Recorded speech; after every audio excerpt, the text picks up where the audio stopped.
Assalamualaikum warahmatullahi wabarakatuh.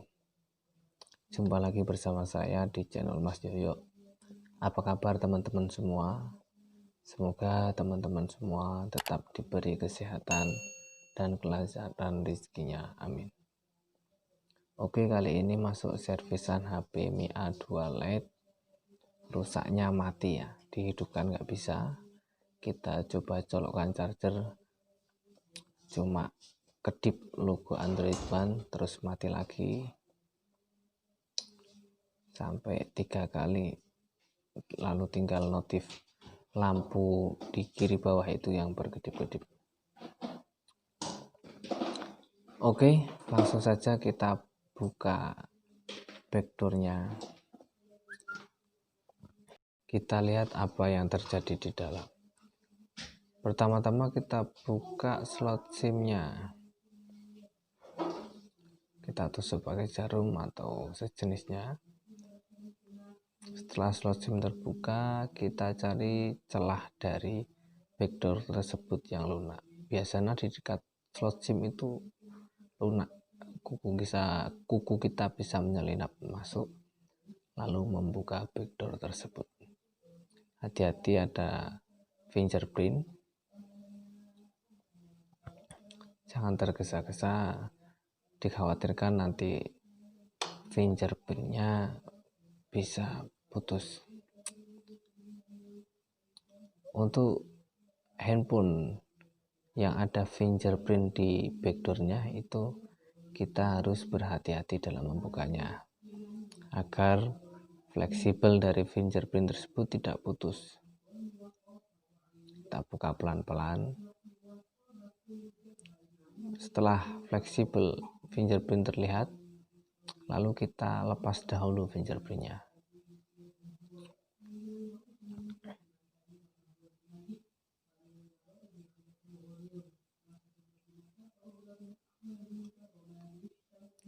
Baterainya udah kendu, yaitu udah gerak-gerak sendiri, kayak nggak ada lemnya.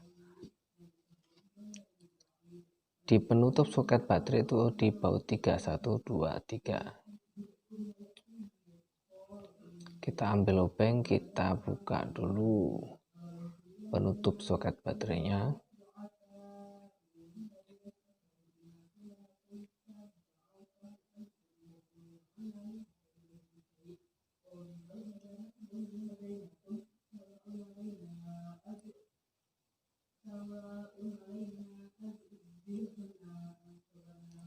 Setelah itu kita buka penutupnya,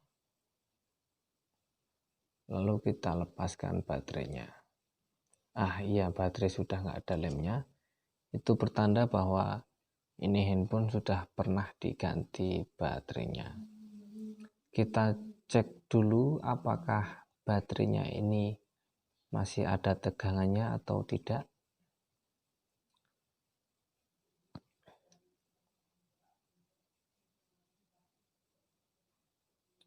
Ternyata nggak ada tegangannya sama sekali. Kita coba lagi, ternyata tidak ada tegangan atau arusnya nggak ada, alias kosong. Coba kita lihat dengan teliti. Ternyata di sini fleksibel baterainya sobek ya teman-teman.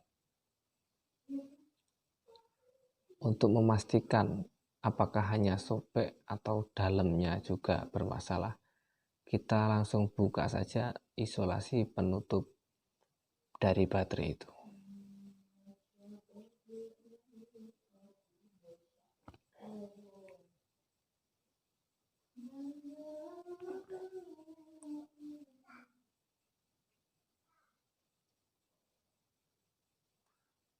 Masih rapat ya.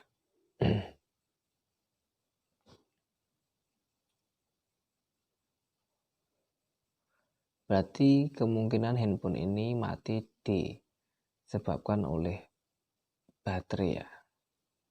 Baterai yang nggak ada arusnya, jadi kalau dicas ya nggak muncul notifikasi baterai sedang dicas. Cuma berkedip terus mati, berkedip mati. Itu biasanya pertanda kalau baterainya rusak. Setelah terbuka, kita buka lagi agar lebih kelihatan jelas dalamnya.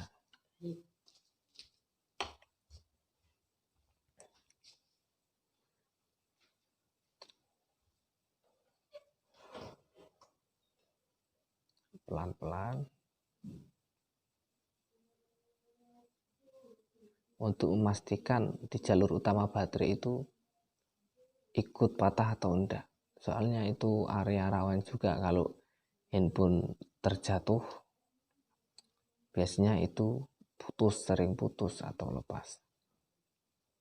Nah, itu dia putus. Jadi jalur utama dari baterai itu ikut putus juga. Bukan hanya fleksibelnya yang sobek, tapi jalur utamanya juga putus juga. Di sini kita punya dua pilihan, mau ganti baterai baru atau kita coba servis saja.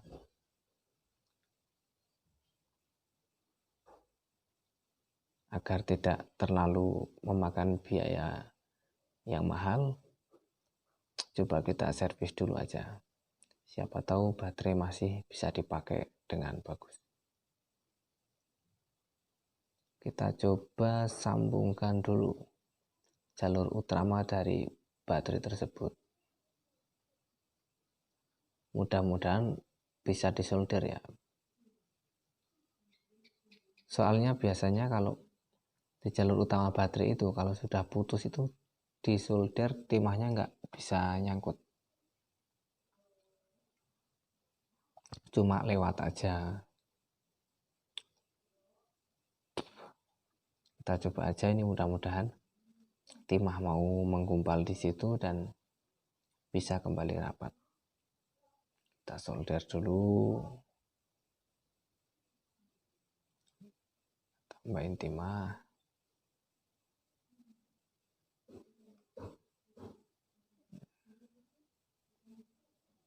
Kalau megangnya panas, kita bantu pakai pinset ya teman-teman. Buat neken aja itu supaya rapat, nggak ada celah, dan nanti dipasang juga bagus. Meskipun baterai rekondisi atau servisan, tapi tetap layak pakai dan rapi tentunya ya. Rapi, bagus, itu tujuan dari servis HP. Nggak asal hidup tapi nggak rapi, itu kurang masuk. Nah, setelah dirasa kering, melekat ya, itu bisa melekat teman-teman. Berarti ini baterai masih layak pakai. Selanjutnya kita tinggal menjemper fleksibel baterai tadi yang putus.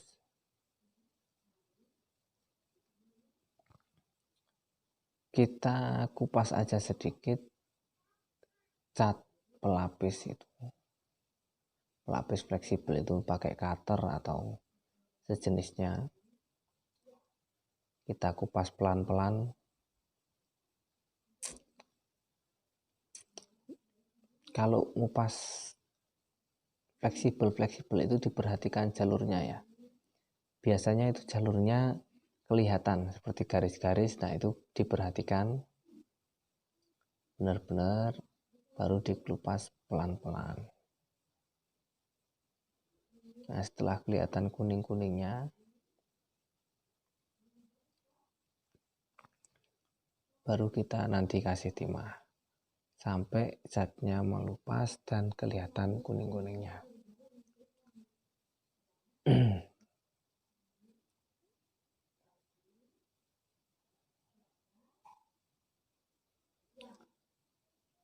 Jadi itu yang dikelupas berseberangan ya, sebelah kiri dan kanan dari fleksibel yang putus. Pelan-pelan aja, nanti terburu-buru takutnya malah putus fleksibelnya.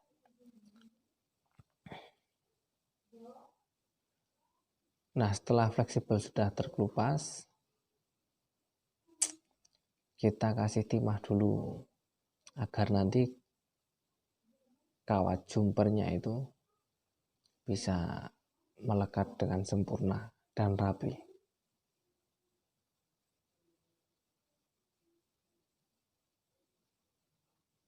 Kasih timah sedikit-sedikit. Setelah dikasih timah, kita ambil kawat jumpernya.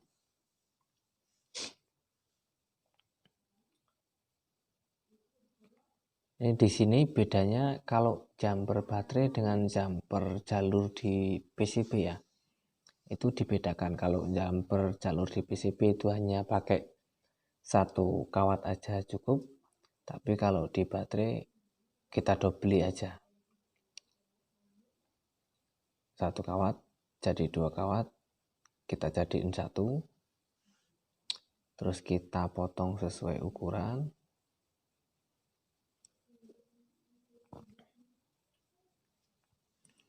Baru kita jumperkan ke baterainya itu. Karena fleksibel baterai itu kecil, nggak besar ya. Terus yang dikelupas tadi juga kecil. Agar mengurangi resiko dari subeknya fleksibel, maka kawat jumper yang mau kita jumperkan ke situ, itu kita hancurkan di timah dulu ujung-ujungnya agar pelapis dari kawat jumper itu hilang dulu. Kalau kawat jumper itu pelapisnya sudah hilang, itu nanti akan mudah kita menjumper di titik-titik yang sudah kita siapkan tadi. Nah, setelah dirasa sudah terkelupas, lalu kita jumperkan saja. Kita solder.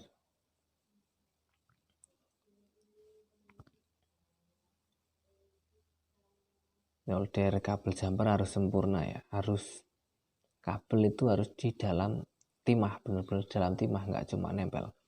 Kalau hanya nempel nanti ditakutkan itu kawat jumpernya akan lepas lagi. Jadi teknik jumper menjumper itu kuncinya di kekuatan. Kalau kita menjumpernya bagus, kuat, itu tidak masalah. Meskipun udah jumperan, dia kekuatannya masih sama dengan yang belum jumperan. Tetap kuat, meskipun dia jatuh berkali-kali, dia nggak akan putus. Soalnya kita sudah memaksimalkan dalam penjumperan itu. Setelah dirasa cukup, pengaman dari mesin baterai itu kita pasang kembali agar tidak ground ya, tidak terjadi arus pendek. Kita rapikan.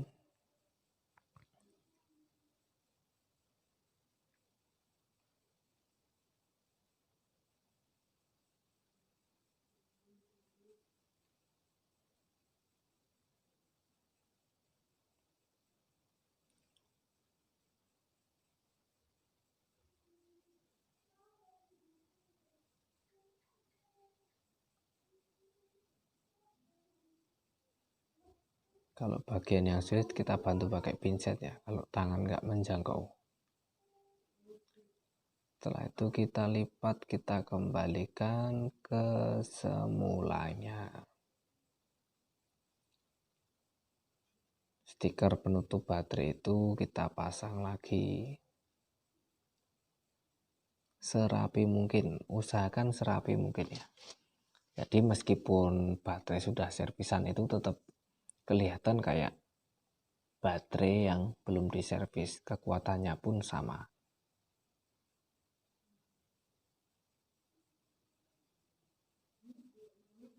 Oke, udah rapi lagi. Selesai menutup stikernya, kita cek apakah baterai sudah keluar tegangannya atau belum. Nah, sekarang baterai sudah ada tegangannya, arusnya sudah keluar. Lalu setelah itu kita kita coba pasangkan di handphonenya.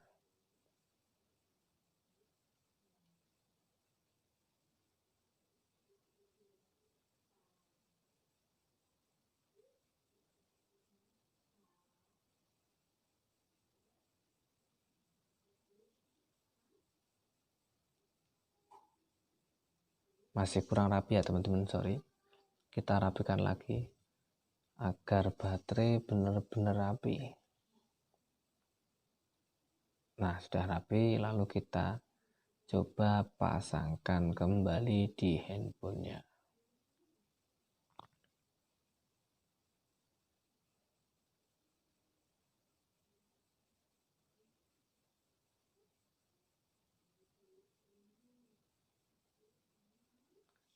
Setelah konektor terpasang, kita coba hidupkan handphonenya, hidup atau enggak.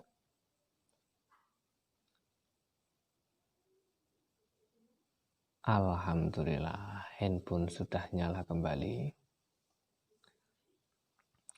Jadi permasalahan di sini, handphone dicas kedip-kedip, nggak keluar tanda mengecasnya, itu disebabkan karena baterainya rusak. Baterai rusak itu ada beberapa faktor, bisa karena jatuh, bisa karena elemennya mati, bisa karena baterainya gelembung, jadi macam-macam ya. Kalau udah boros ngedrop, itu saya sarankan lebih baik diganti. Tapi kalau masih bagus, elemennya masih oke, cuma putus di fleksibel atau di jalur utamanya, kita coba servis dulu. Ya, kita coba toskinya normal ya.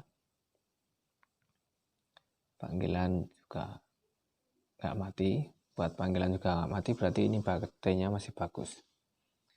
Kalau buat panggilan darurat itu mati, biasanya baterainya itu sudah jelek. Jadi lebih baik kita ganti saja.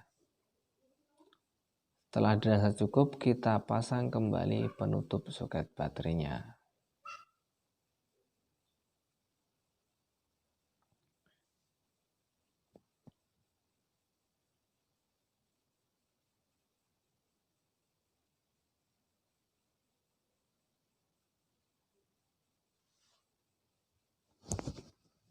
Kita pasang baut-bautnya.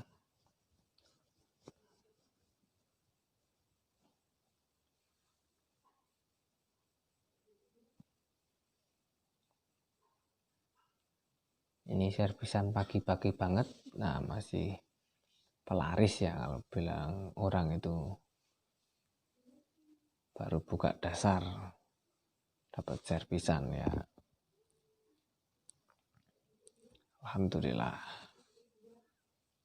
Alhamdulillah pekerjaan sudah selesai. Kita tutup kembali backdoornya. Tidak lupa pasang dulu fleksibel fingerprintnya, nanti agar bisa berfungsi kembali.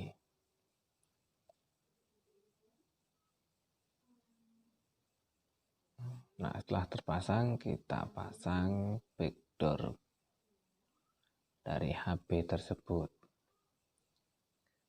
Yang rapet ya teman-teman kalau masang backdoor, jangan sampai ada selanya.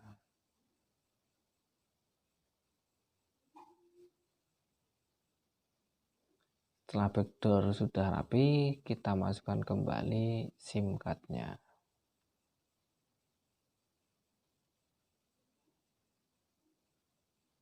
Jangan sampai terbalik. Nah, oke. Softcase kita pasangkan lagi. Alhamdulillahirabbil alamin.